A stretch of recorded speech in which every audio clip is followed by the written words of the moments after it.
Emily. She had always been calm. She lived her life with order, focused on her work, and stayed inside the little world she was used to. She didn't let people into her life easily. But when Daniel came in, he was different. He wasn't just a person, he became a constant presence, and his attention was more than enough to shake her quiet world. During their first call, Daniel said, "Are you always this calm?" Emily smiled and answered softly, "Not always, but I like peace." Daniel replied quickly with a playful tone, "Then I'm going to ruin that peace for you." She laughed and didn't take his words seriously, but Daniel sounded like he truly meant it. He started getting closer. He texted a lot. Asked about the smallest details of her day, remembering little things she had said without even noticing. And quietly, he became an important part of her day. Then, after a while, he became the most important part. One day, while they were out together, Daniel looked at her with clear admiration and said, "You really are different." Emily sighed softly and smiled. Everyone says that at the beginning. Daniel interrupted her with confidence. "I'm not everyone." She went silent, but deep inside, she believed him. But a few days later, messages started becoming less frequent. Then, he disappeared. Emily stared at her phone anxiously and texted, "Daniel, are you okay?" Long hours passed before Daniel finally replied coldly, "Yeah, sorry. I was just a little busy with work." Then he came back, as if nothing had happened. The same attention, the same closeness. Emily thought maybe she had overreacted, but it didn't stop. He would get very close, then disappear. He would say big words, then go silent as if he had never said them. One time, Emily gathered her courage and said, "Daniel, what's going on?" Daniel replied with, "Nothing. You're making it bigger than it is." She stayed silent for a moment, then said, "I'm just asking." Daniel replied, "I have work and a life. I can't hold my phone every second." Emily went quiet, but this time she felt something inside her break. After a while, she told her friend Maya.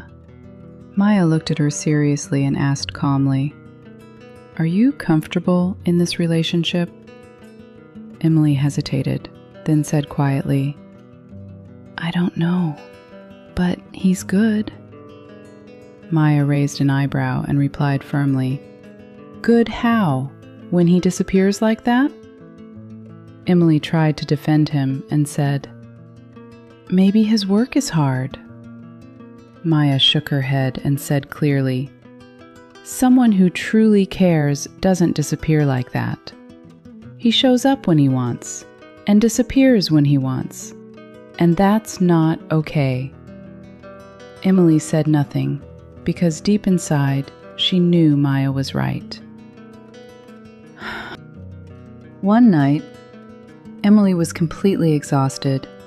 She held her phone with a tired hand and texted, "Daniel, I need to talk to you right now." He saw the message and left it unanswered. The whole night passed while she waited. 2 days later, he sent her a message and simply said, "Sorry, I needed to focus on work for a while. You need to understand that." Emily looked at the message and stayed silent for a long moment. Then she wrote, "And me? I needed you." Daniel quickly replied, "You always misunderstand." Emily lifted her eyes calmly, looked at the message, then answered, "Or maybe I'm finally starting to understand." He went silent, and this time, she wasn't afraid of his silence. That day, Emily broke down.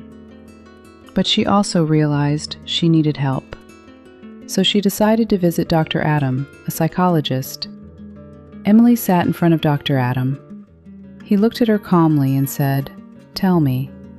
She took a slow breath and said with a tired voice, "I love him, but I disappeared while I was with him." He stayed silent for a moment, then asked gently, "What hurt you the most?"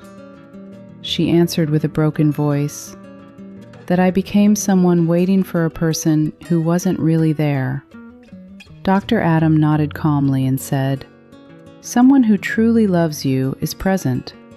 A healthy relationship is one where both people show up for each other and support each other. But the most important thing now is that you come back to yourself." We'll take it step by step. The first step is to stop waiting for him. Meaning, not every notification from Daniel gets to decide your mood, and not every silence gets to break you. Dr. Adam continued. The second step is to stop justifying. Every time you said maybe he's busy, maybe he's tired, you were canceling your own feelings. You should be asking yourself, am I comfortable or not?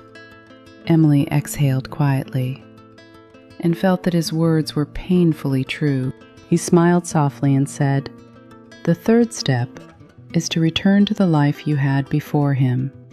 Your friends, your work, your routine. Not so you can forget him, but so you can remember yourself." She stayed silent for a moment, as if she was truly remembering.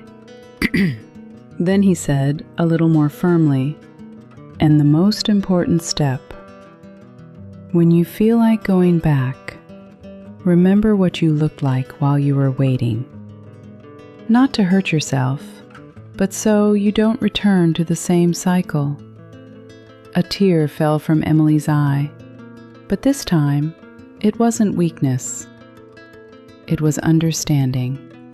And with the days, Emily started applying Dr. Adam's steps. Little by little, she stopped checking her phone every minute. She stopped explaining his silence. She started talking to Maya more. She returned to her work with focus. And every time she felt weak, she remembered Dr. Adam's words. Then one day, a message from Daniel appeared. She looked at the screen. Her heart beat faster, but not in the same way. She remembered her steps. She remembered herself. And calmly, she turned off her phone. For the first time, she wasn't waiting for Daniel to come back, because she had started coming back to herself, step by step. If you liked this story, don't forget to like and subscribe to the channel, because the next story might just be yours.